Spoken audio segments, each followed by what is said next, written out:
It's so easy to be great nowadays because most people are weak.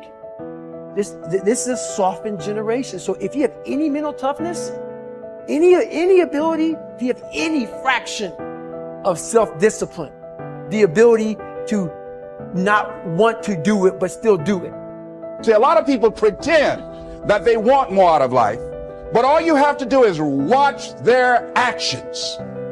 Watch their actions. Watch what they're doing. Most people then wait for crisis or trauma or disease or diagnosis, and then they wait for loss, some tragedy to make up their mind to change. And my message is, why wait? And you can learn and change in a state of pain and suffering, or you can learn and change in a state of joy and inspiration. And I think right now, the cool thing is that people are waking up.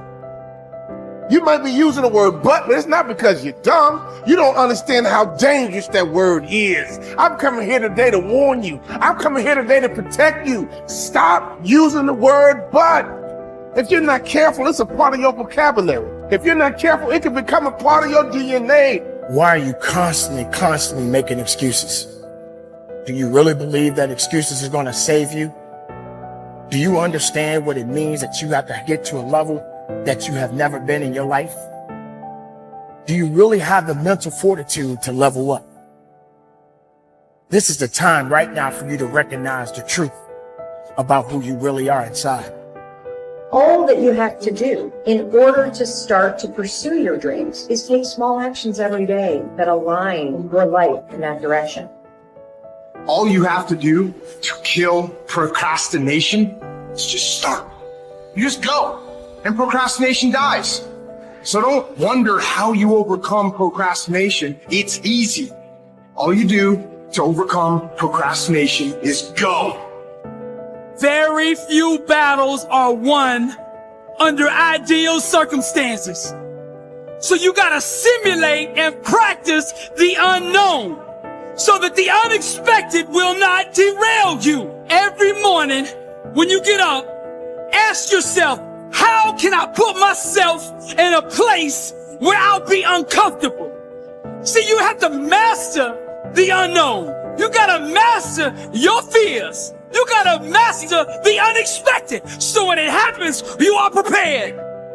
This is the time to recognize your potential, your truth. Everything about you is beautiful. Recognize your purpose in this world. We are all responsible. We are all made to do great things. You know, if you start with the presumption that there's a baseline of suffering in life and that can be exaggerated as a consequence of human failing, as a consequence of malevolence and betrayal and self-betrayal and deceit and all those things that we do to each other and ourselves that we know that aren't good, that amplifies the suffering. That's sort of the baseline against which you have to work. And it's contemplation of that often that makes people hopeless and depressed and anxious and overwhelmed and all of that, and they have the reasons. But you need something to put up against that. And what you put up against that is meaning. Meaning is actually the instinct that helps you guide yourself through that catastrophe. And most of that meaning is to be found in the adoption of responsibility. So if you think, for example, if you think about the people that you admire, well, you think about when you have a clear conscience first, because that's a good thing to aim at, which is something different than happiness, right? A clear conscience is different than happiness. Yeah, it's better. Yeah. That's you're not better. Like guilting yourself. You're not feeling bad about yourself. That's right. You feel that you've justified your existence, right? And so you're not waking up at 3 a.m. in a cold sweat thinking about all the terrible things that you've involved yourself in. What you said to someone that you shouldn't have said, or how you acted, or lied. What opportunity you lost, or the things that you've let go that you should have capitalized on, and all of that. And so if you think about the times when you're at peace with yourself with regards to how you're conducting yourself in the world, it's almost always conditions under which you've adopted responsibility, right? At least the most guilt I think that you can experience perhaps is the sure knowledge that you're not even taking care of yourself, so that you're leaving that responsibility to other people, because that's pretty pathetic, and unless you're psychopathic. and you're living a parasitical life, and that characterizes a very small minority of people, and an even smaller minority think that's justifiable. But most of the time you're in guilt and shame because not only are you not taking care of yourself, let's say, so someone else has to, but you're not living up to your full potential. And so there's an existential weight that goes along with that. If you don't learn how to effectively, not destructively, because that's where most people go, they get into an endless loop of self-punishment, which is totally ineffective. But if you don't learn to punish yourself, you will never get where you want to go. Now, that needs to pale in comparison to the amount of time that you reward yourself, and you need to earn that reward. If you're just lavishing yourself with emotional praise and you haven't done anything, then I think that will cheapen it, will ultimately mean nothing. And quite frankly, I don't think you can really bamboozle yourself. I don't think if you try to praise yourself for stupid shit, I think some part of you knows you haven't done anything to deserve that praise. But when you set a bar and you meet that or exceed that, to then tell yourself, hey, you did it. You said you were going to do it. You did it. And that is worthy of praise. And getting good at praising yourself is incredibly important. And I think that most people have a very hard time doing both. Most people don't know how to effectively praise themselves. They don't know how to get themselves, first of all, to do things that are praiseworthy. And then when they do, they don't take the time to emotionally reward themselves, meaning you actually have to feel it. It can't just be intellectual. You've got to actually feel that. And the same with punishment. If you say you're going to do something, even if nobody's watching, and you don't do it, then you need to emotionally punish yourself. None of you will ever know whether I actually get out of bed in 10 minutes or less or not. But I say I do all the time. But every time I miss it, even if I miss it by seconds, I just gave myself the chills. Even if I miss it by seconds, I will punish myself for that. Because I said I was going to do it and I didn't do it. So the fact that nobody's watching is utterly irrelevant to me. It has everything to do with myself.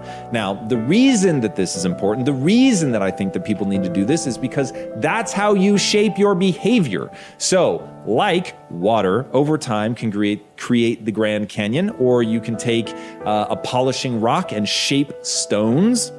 You can shape your personality. You can certainly shape your identity and shape your behaviors if you learn how to reward and punish yourself. I know a lot of people don't want to hear that. That is the truth of the human condition. The great paradox there is an interesting and important paradox in life that you need to be aware of. It is that if you are an intelligent person, you do everything possible to organize your life in such a way that you minimize and avoid adversity and disappointment. This is a sensible and rational thing to do.